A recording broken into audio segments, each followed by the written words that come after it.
શ્રી મુક્તજીવનદાસજી સ્વામીજી મહારાજ. અને સ્વામી તમે કેટલા વખત આ મંદિરમાં છો? સાધુ થઈ ગયા? અચ્છા, મેં દીક્ષા લીધી અને આજે 43 વર્ષ થાય છે. 43 વર્ષ. યા. હવે સ્વામી આપણે જે સંપ્રદાય છે બરોબર, તો તમે આ સંપ્રદાયમાં માનો છો, એ સંપ્રદાયનું નામ શું છે અને એનું તમે થોડુંક કહેશો? હા, હું જે સ્વામિનારાયણ ગાદી સંસ્થાનમાં હું માનું છું. સ્વામિનારાયણ ગાદી સંસ્થાન એક વિશ્વવ્યાપી સંસ્થા છે. એના સ્થાપક છે શ્રી મુક્તજીવનદાસજી સ્વામી બાપા અને વર્તમાન સમયે આચાર્ય શ્રી પુરુષોત્તમ પ્રિદાસજી મહારાજ તેનું સંચાલન કરી રહેલા છે. અને આપણી જે ગાદી છે સ્વામિનારાયણ ગાદી, એ બીજી ગાદીથી અલગ કઈ રીતે પડે છે?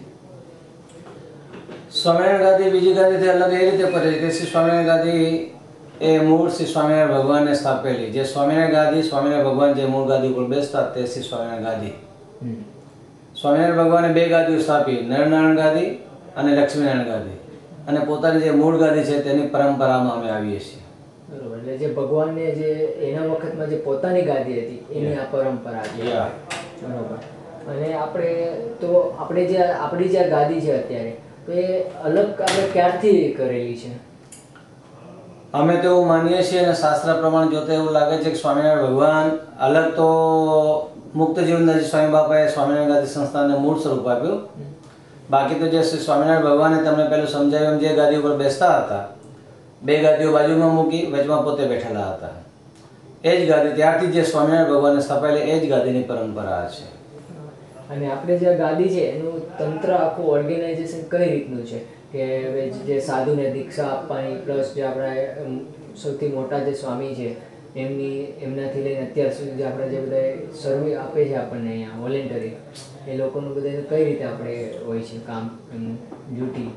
સ્વામિનારાયણ ગાદી સંસ્થાનમાં દીક્ષા આપવાનું કાર્ય પહેલેથી ચાલ્યું આવે છે.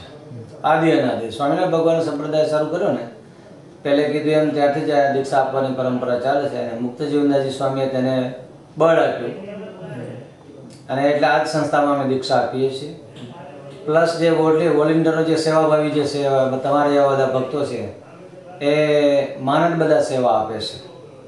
ઉત્સવ સમય હોય, રોજબરોજની સેવા હોય, એ બધાએ ભક્તિભાવથી પ્રેરાઈને સેવા આપે છે. એટલે આપણે જે સંતો છે એને બી એનું કઈ રીતે હોય છે, રૂટીન આપણે હોય છે?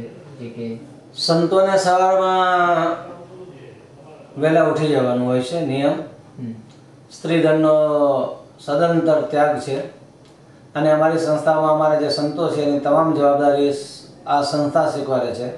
સાજો થાય, બીમાર થાય, કંઈક બહાર જવાનું થાય, આ તે થાય, બધું જ તમામ પ્રકારની ખર્ચ, વહીવટી ખર્ચ બધો સંસ્થા ભોગવે છે. અને આ સંસ્થામાં રહેલો જે સંત તે કદાપી કોઈ પણ પ્રકારની પોતાની મિલકત ધરાવતો હોતો નથી. ઇવન અમારા જે આચાર્ય શ્રી પુરુષોત્તમ પ્રિદાસજી મહારાજ છે એમના નામની કોઈ પણ એક પૈ હોઈ શકે નહીં. સમાજનું છે ને સમાજને આપી દેવાનું. એટલે જે આપણે ભગવાને શિક્ષાપત્રીમાં વચનામૃતમાં જે લખ્યું આપણે એને જ ફોલો કરીએ છીએ. યા.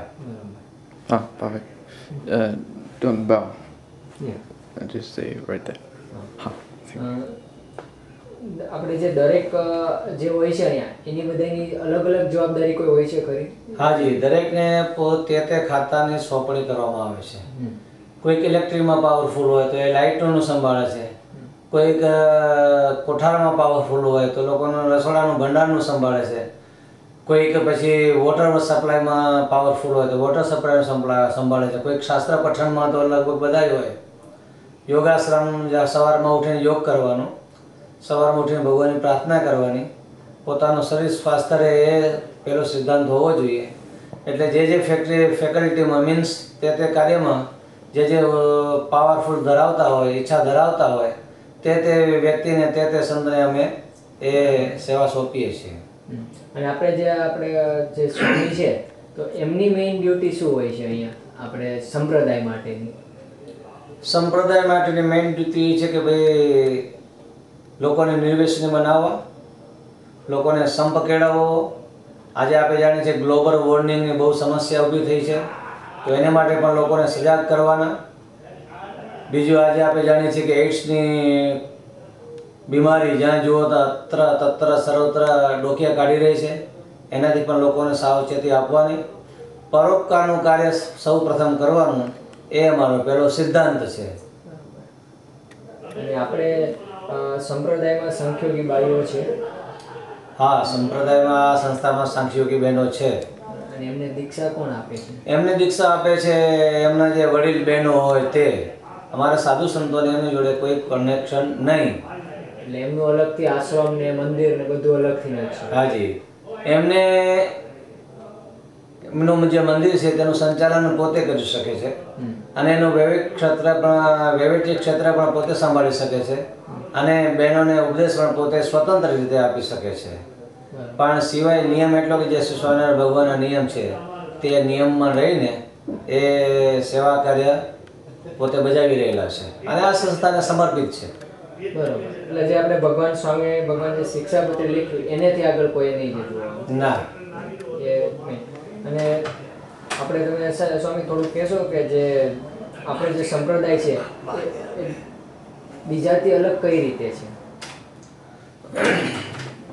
આ સ્વામિનારાયણ ગાદી સંસ્થાનનો મુખ્ય ધ્યેય છે